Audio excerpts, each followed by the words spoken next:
күн, құрметті талапкерлер. Менің есімім Венера, мен биылғы қабылдау комиссиясының жауапты хатшысымын. Өнер академиясының Инстаграм парақшасына талапкерлердің жиі қойылатын сұрақтарына жауап беремін. Бірінші сұрақ: құжаттарды қабылдау қай уақыт аралығында жүреді?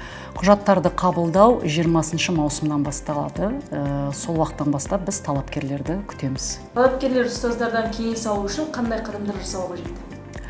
Ең алдымен консультациялар болып жатыр. 13-нен басталды. 13 маусымнан консультациялар. Сол консультацияларға келіп, талапкерлер өздерінің жұмыстарын ортаға салып, сол комиссия мүшелеріне көрсетеді. Сол жерде отырған профессор оқытушылар құрамы жетіспейтін дүниелер болса, сол жағынан айтады, және де ұнап жатса әрі қарай өздерінің жаңағы траекториясын және де өтетін этаптарын айтып өтеді. Өнер академиясына түсу үшін ОБТ-дан қанша балл жинау керек?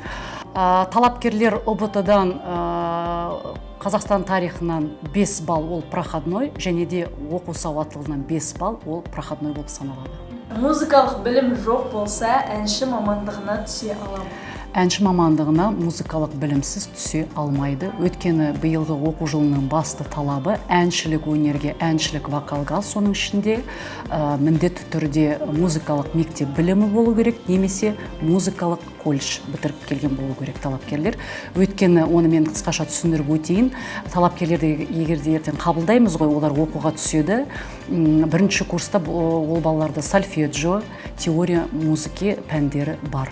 Сондықтан міндетті түрде музыкалық білімі болу керек. Театр өнері мамандығына тапсыру үшін қандай пәндер таңдауы тиіс? Бұл жерде енді ОБТ-дан шығар. Бұл сұрақ негізі біздің академияға түсу үшін шығармашылық бөлімді таңдау керек. Сол шығармашылық бөлімнің ішінде Қазақстан тарихы мен оқу сауаттылығы пәнін таңдайды. Шығармашылық емтихандары қашан болады? Шығармашылық емтихандар 8 мен 13 шілде аралығында өтеді.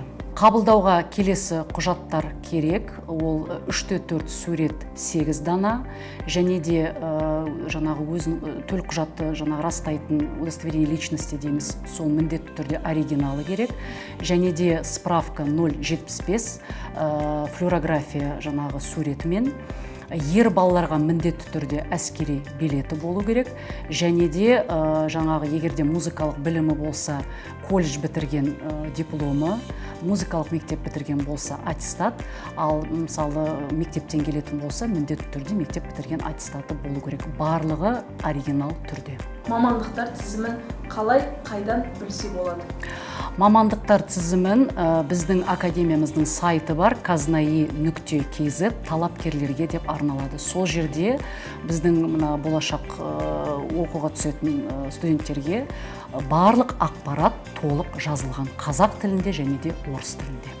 Грантқа түсу үшін ең аз дегенде қанша балл жинау керек? Грантқа түсу үшін проходной балл 65 балл.